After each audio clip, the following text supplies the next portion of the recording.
Today I am going to show you a easy way to up your stenciling. So hello, my name is Nikki and I'm with Nikki's Scrapbooking Adventures. Today is day 8 on our 30 Days of Sketches with Christy's Beautiful Life, and this is the layout I came up with.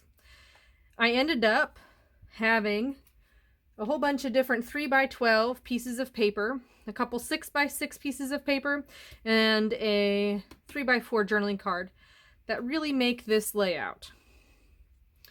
I just saw essentially a block of paper back here and didn't want to mess with all the other layers. So I didn't. And I noticed my title was up at the top. So I made my title at the top too, although it is end up centering, and that's absolutely fine. But what's really neat about this layout is my stenciling. So I had one of those old school stencils that you would more than likely actually use in a planner or something like that.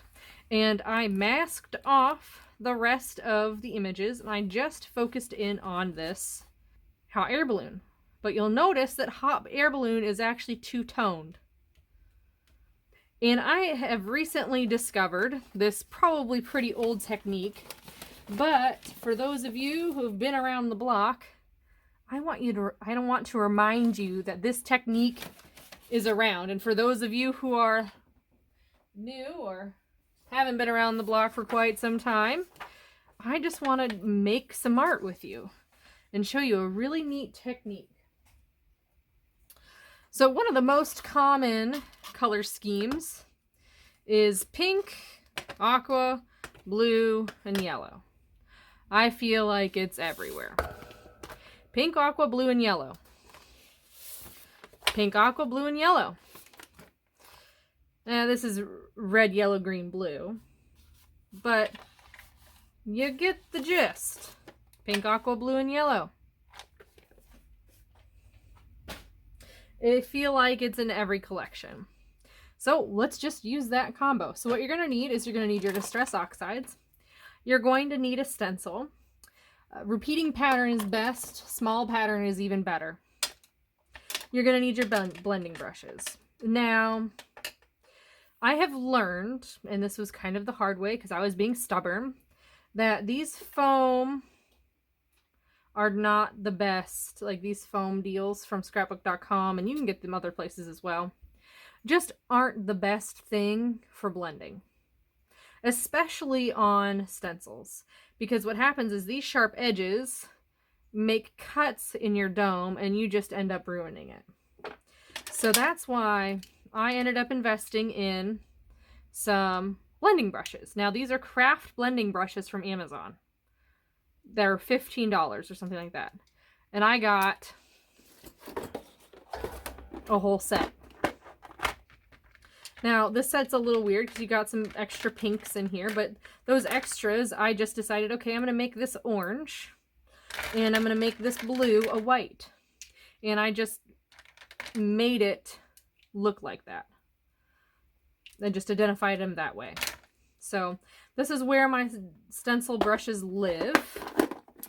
And these are washable. So say you're like, okay, I just need a break and to wash them. You can wash them with soap and water and be fine, just like you would with your paint brushes. Okay, so let's get into this technique. We're going to start with just 2 colors. And we're going to do the ones that are closer in color family. So green and blue, just like I did with my hot air balloons. So I just take this guy, pounce it up and down, rub it around, get some good ink on there, and I'm just going to pick a spot. Doesn't have to be a circle. I just end up liking circles for whatever reason. Then I'm going to take my other one, rub it around, pounce it up and down, do your thing. And then I'm just going to go around in random places and blend these 2 colors together. So what's going to happen is that piece then is going to have this lovely effect. Now say I want to add some more colors. Let's add some yellow. let's add some pink. I can then take my blending brushes and just like I did with the blue and the green, overlap them, move them around. Now when you're using stencils, and this is not like an actual project that I'm doing, I do recommend that you use your green mint tape from scrapbook.com or whatever post-it tape you have and just cover that edge. It is so easy to go over the edge. Might as well have the tape there. So look at how cute that is. Now we're going to add the pink. Now here's the deal. Pink and blue is going to make purple. It's going to make a darker color. Pink and green is going to make mud. However, that's the beauty of this technique, right? So if I add pink in where I don't have any other colors, so I've got plenty of room here, watch the magic that happens.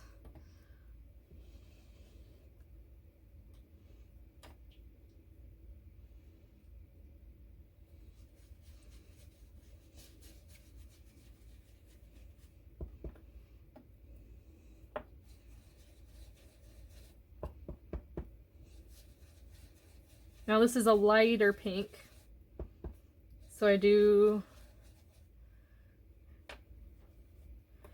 okay, so ready for the big reveal. Isn't that neat? So you've taken a stencil that you can totally do just one color with and really transformed it to a dynamic piece. So this can go on your card back. You can match these colors to the collections that you have. This doesn't quite match my collection. However, it's really dang close, right? So I've got my blues, I've got my aquas, I've got my pinks. I would need a red and a dark blue, and there you go. And if I really don't want to, I don't have to. But this technique takes your stenciling to a whole nother level. And I'm going to show you an example page that I did where I used this technique of blending different colors. I'm so obsessed with this that, in fact, this is my layout for my month in review. So instead of these opposite colors like I did here, I did yellow and orange. So you can't really see the yellow, but it just kind of lightens the orange. Here's another example. I color matched the Our Story collection by Cocoa Vanilla, and I took a heart stencil all the way around the border and then stitched the heart. So this is a really neat way to get your own pattern paper with your own color combos, or color match a collection like I did and make your own pattern paper out of it. I hope you found this inspiring. It's a super easy technique, especially if you have blending brushes. I'll try to list the blending brushes that I got on Amazon in the description box below if that's something you want to go check out. I am not affiliated with Amazon, but I am affiliated with A Cherry on Top and Scrapbook.com, so I'll list their options as well, but they are more expensive. Anyway, I hope you have a wonderful day. Don't forget to like, comment, and subscribe, and I'll see you next time.